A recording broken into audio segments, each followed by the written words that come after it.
Hello, and welcome to Tales of Repetition Compulsion 19. Before I start, I just want to say that since this is a new channel, for new viewers, I'd like to briefly explain two main concepts that I talk about on this channel, and they are the 6 bad messages and repetition compulsion. Now, I apologise that this is repetition for my subscribers, but bear with me because there are new people just seeing this for the first time. So I ask you, did you have a difficult childhood? In your adult life, do you find you keep getting into toxic and maybe even abusive situations? Are you tired of living this way? If you answered yes to these questions, then hopefully this channel will help you. There was a time when I answered yes to these questions, but I managed to find a better way to live, as I managed to stop my toxic childhood controlling my adult life. And how did I do this? It was with the help of a great therapist who I was very lucky to come across, called Pat O'Connor. I was in my mid-40s when I first started working with him. And when I met him, I was completely worn out, really worn out, as my personal life, it had just been a series of disasters. And when I met Pat, he explained to me that I was subconsciously repeating toxic patterns that I learned in my difficult childhood. But you see, I didn't know I was doing this, as again, he kept saying it was subconscious. So if Pat hadn't have told me this, I would still be repeating those patterns. I'd still be getting my life into disastrous situations. So how can we stop doing something that's harming us if we don't even know we are doing it? Pat O'Connor had to make me aware that I was repeating toxic patterns I learned in my childhood. And that's why I now know that the first step to healing is awareness. And we'll talk about that later in the video.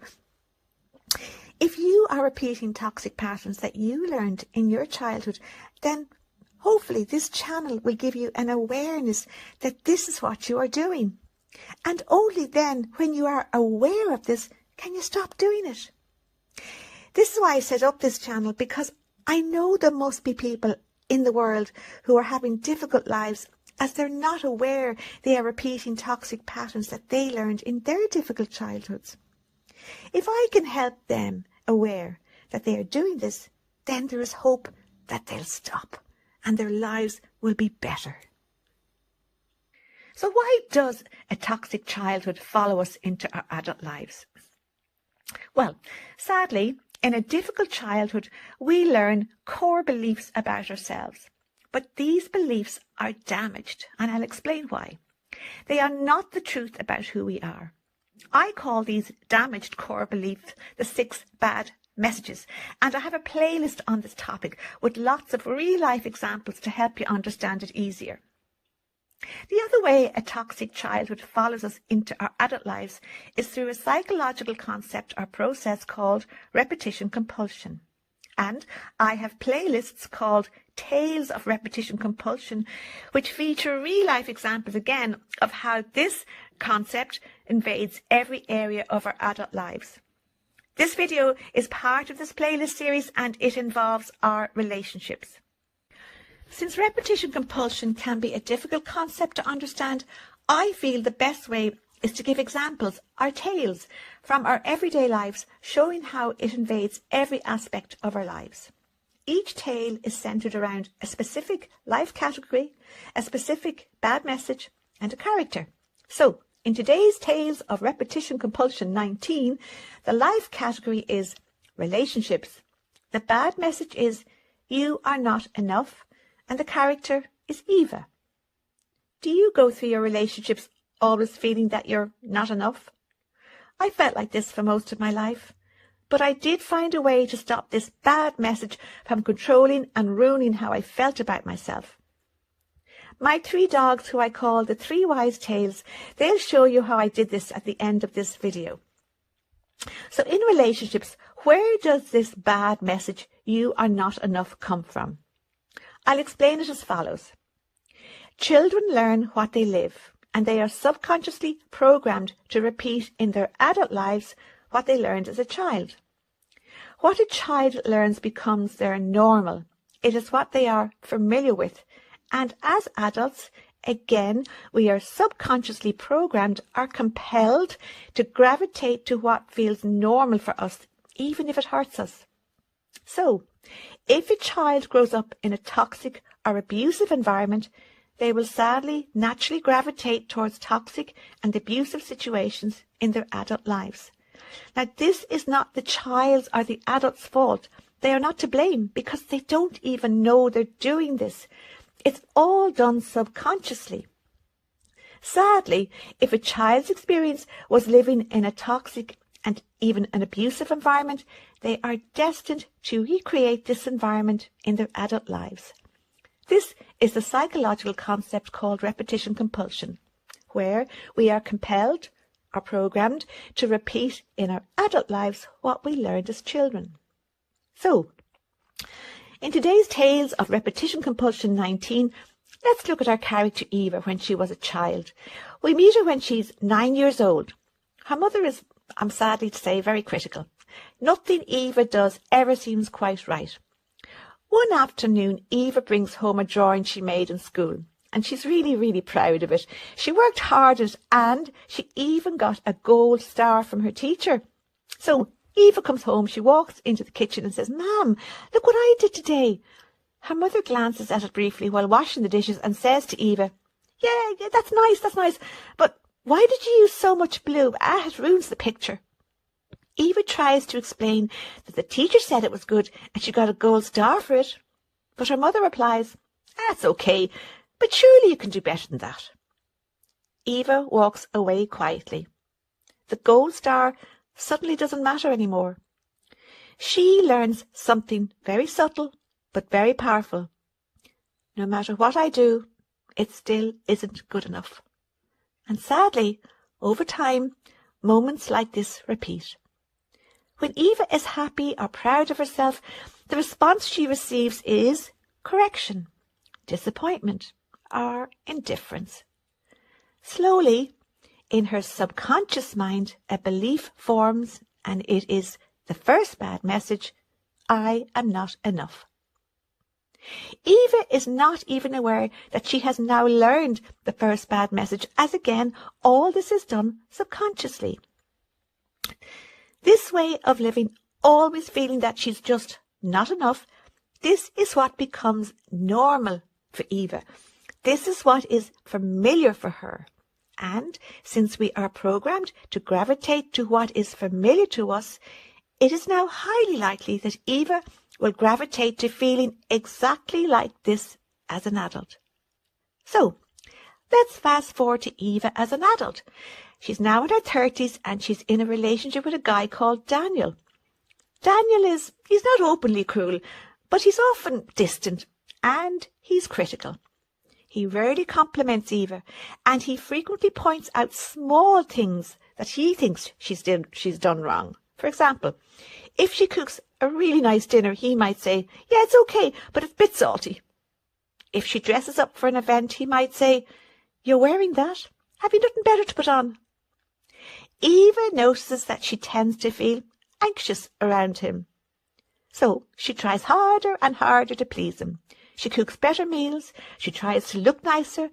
She often apologizes. She asks things like, "Is everything okay, Daniel? Did I do something wrong?" But the more she tries, the more she feels like she is failing. Deep down, Eva believes, if I could just be better, he would finally be happy with me. But what Eva does not realize is that she is repeating something familiar from childhood. She has subconsciously chosen a relationship that recreates the same feelings she learned as a child. No matter how hard she tries, she still feels like she is not enough. And this is repetition compulsion in action, where the past is replayed in the present. Not because Eva chooses it, but because the subconscious bad message, "You are not enough," is still controlling her behavior. This is what she learned as a child. It became her normal. And until this is brought into Eva's awareness, until somebody tells her that this is what she's doing, She will keep repeating what feels familiar to her, even when it hurts. And now, for the hopeful part of this video, there is hope, there is healing. You can't stop doing this in your life. I'm going to hand you over to the 3 wise tales. These 3 beauties, they were a constant support to me when I was trying to break free from the control of the 6 bad messages and repetition compulsion, because they controlled a long time in my life, up into my 40s. And these 3 wise tales, they're still a constant support in my life. And they're going to show you the 3 ways to break free from being controlled by the 6 bad messages and repetition compulsion. So I'm going to say now hello to Blossie, Dottie and Petal. I'm delighted you're here, guys. Now will you get to work and show these lovely people how to stop repeating their childhood? Hello, my name is Petal and I am the first of the 3 wise tales. Today we're going to show you the 3 ways to break free from the control of 2 toxic hidden forces. They are the 6 bad messages and repetition compulsion. Please see the videos suggested at the end for a more detailed explanation of these 2 forces. The 2 forces of the 6 bad messages and repetition compulsion go hand in hand. They feed into each other. When these 2 forces run our lives, subconsciously, we are not in control. Our subconscious minds are in control. Therefore, we are not the top dog. We are just a cog, trapped inside the toxic machinery of these 2 forces. So that's why the first way to heal is awareness. Now that you are here, look at it like this, listening to this, you are already becoming aware, and this is wonderful. Awareness means you start to look at your adult patterns, realizing now for the first time that you are forced to repeat your toxic and abusive childhood situations, and again knowing for the first time that it is not your fault that you do this, so you are not to blame yourself. Awareness means you start to control what you think about yourself. You get to decide what messages you tell yourself. Do you want to feed yourself bad messages, or do you want to feed yourself good messages? The moment you become aware that you are being controlled by these 2 toxic forces, they no longer control you. You control them as you have moved them from your subconscious mind to your conscious mind. And remember, we can control what is in our conscious mind. Awareness moves you out of being a helpless cog and starts to put you in the position of top dog. Awareness opens the door to making fantastic, conscious changes in your life, and these changes will at last stop you landing yourself in toxic and abusive situations. And now I'll hand you over to Blossie. He's going to explain to you the second way to break free from the control of these 2 toxic, sinister, hidden forces.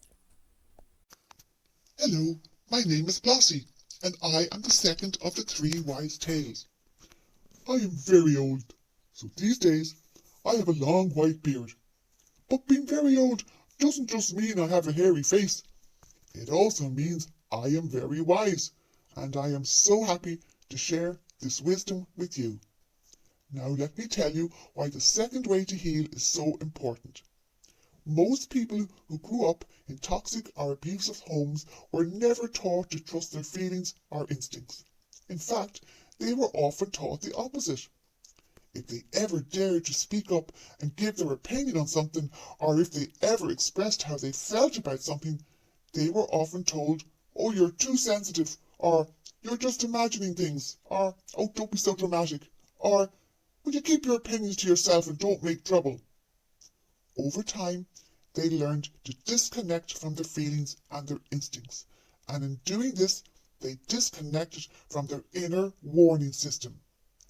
And that inner warning system, your feelings and your instincts, it is your natural defense system. When you don't trust your instincts, you can't protect yourself. And when you can't protect yourself, you will be easily exploited by toxic and abusive people. That's how repetition compulsion keeps you as a cog.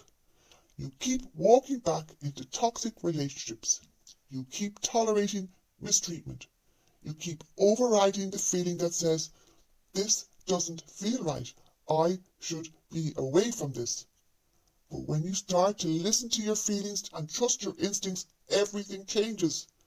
Your instincts sense danger before your thoughts even catch up. Trusting your feelings and your instincts means you start choosing safety. You start choosing yourself.